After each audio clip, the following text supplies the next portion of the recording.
Assalamualaikum warahmatullahi wabarakatuh teman-teman semuanya. Berjumpa lagi di 30 nasihat Rasulullah SAW untuk generasi muda. Dan kita sudah masuk di nasihat ke-8, yaitu tanggung jawab individu dalam mengubah kemungkaran. Nah, ini ada hadis riwayat Muslim, Turmuzi, Ibnu Majah, dan An-Nasa'i. Menuliskan bahwa Abu Sa'id Al-Khudri radhiyallahu anhu berkata bahwa dia mendengar Rasulullah SAW bersabda, "Barang siapa di antara kamu melihat sebuah kemungkaran, maka ubahlah ia dengan tanganmu. Jika tidak mampu, maka dengan lisanmu. Dan jika tidak mampu pula, maka dengan hatimu. Dan itulah selemah-lemahnya iman." Dan Allah Subhanahu wa taala juga berfirman dalam Al-Qur'an, ya. Ini surah Al-Imran, surah ketiga ayat 104. Kita biasa mendengar khotib Jumat membaca ayat ini nih. A'udzubillahi minasyaitonirrajim. Bismillahirrahmanirrahim. Wal takum minkum ummatun yad'una ilal khair wa ya'muruna bil ma'ruf wa yanhauna 'anil munkar wa ulaika humul muflihun. Dan hendaklah ada di antara kamu segolongan umat yang menyeru kepada kebaikan, menyuruh kepada yang ma'ruf, dan mencegah dari yang mungkar, dan merekalah orang-orang yang beruntung. Nah, perintah Allah Subhanahu wa taala dalam Al-Imran ayat 104 ini itu memberikan kita dua pilihan. Pilihan yang pertama adalah menjadi orang yang beruntung, atau pilihan yang kedua menjadi orang yang merugi. Karena ayat ini ditutup dengan wa ulaika humul muflihun. Merekalah orang-orang yang beruntung. Jadi kalau kita mau menjadi orang yang beruntung tadi, itu berarti kita harus itu tadi, menyeru kepada kebaikan dan menyuruh kepada kebaikan, menyuruh kepada yang ma'ruf, dan mencegah dari yang mungkar. Nah, kalau hadis Rasulullah SAW tadi, yang barang siapa melihat kemungkaran kemudian hendaklah dia mengubah dengan tangannya, itu menyeru kita untuk seyogianya, ya, setiap muslim itu harus punya andil dalam mengubah sebuah kemungkaran gitu. Harus ada andil kita gitu. Nah, tapi dalam kita mengambil andil kita untuk mengubah sebuah kemungkaran ini, itu ada tingkatan-tingkatannya. Nah, Rasulullah SAW tuh tahu kalau kita nih umat yang emang agak lemah-lemah, ya, yang imannya tuh yang lihat iklan marjan aja telan ludah gitu tuh, yang azan subuh sudah besar-besar di telinga juga kita tarik selimut tambah tutup kepala gitu.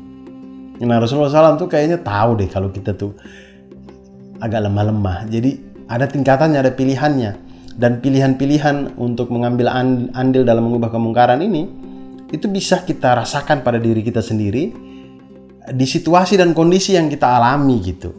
Saya yakin pasti teman-teman juga bisa menilai diri sendiri, bisa menilai situasi dan kondisi yang ada gitu. Karena kita tahu bahwa tidak semua hal-hal yang terjadi di sekitar kita itu kita mampu untuk mengubah dengan tangan gitu, dengan mulut bahkan gitu. Jadi itu bisa kita nilai dan kita pilah-pilah sendiri. Oh, kayaknya ini saya bisa deh ubah dengan tangan. Kalau ini kayaknya dengan mulut saja. Kalau ini kayaknya tidak bisa sama sekali. Saya hanya bisa menjauhi dan ingkar dari hati saja gitu. Nah, itu bisa kita ukur masing-masing.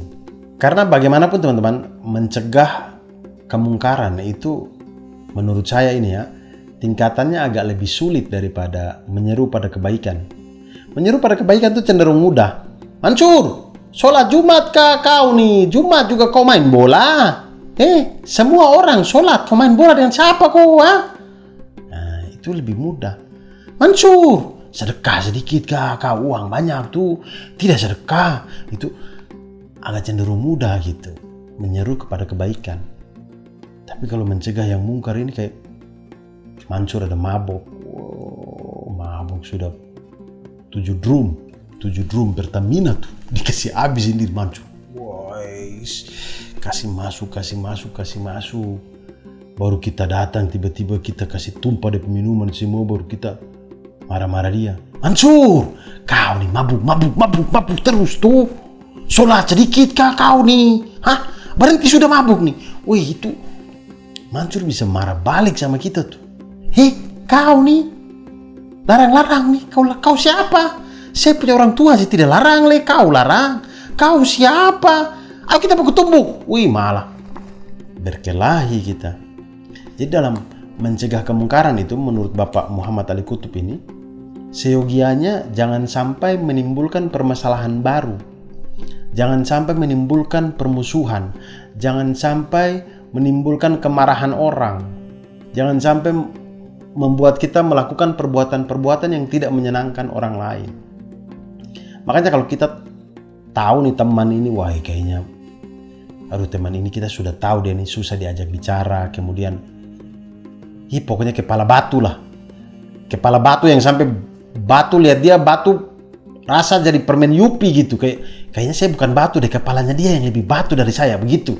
Batu saja insecure lihat kepalanya dia tuh. Nah itu kita tahu kan orang susah sekali nih diomongin. Ya, alangkah lebih baiknya untuk kita menghindar saja gitu. Kita jaga jarak, kemudian kita ingkari saja dalam hati, dan itu adalah selemah-lemahnya iman.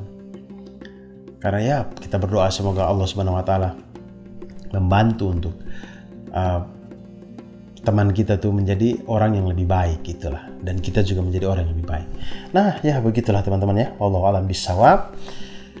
Selamat berbuka puasa. Semoga Allah Subhanahu wa taala selalu menguatkan kita dalam keimanan dan juga kebaikan. Insyaallah kita jumpa lagi besok teman-teman. Subhanaka Allahumma wa bihamdika asyhadu an la ilaha illa anta astaghfiruka wa atubu ilaik. Wassalamualaikum warahmatullahi wabarakatuh.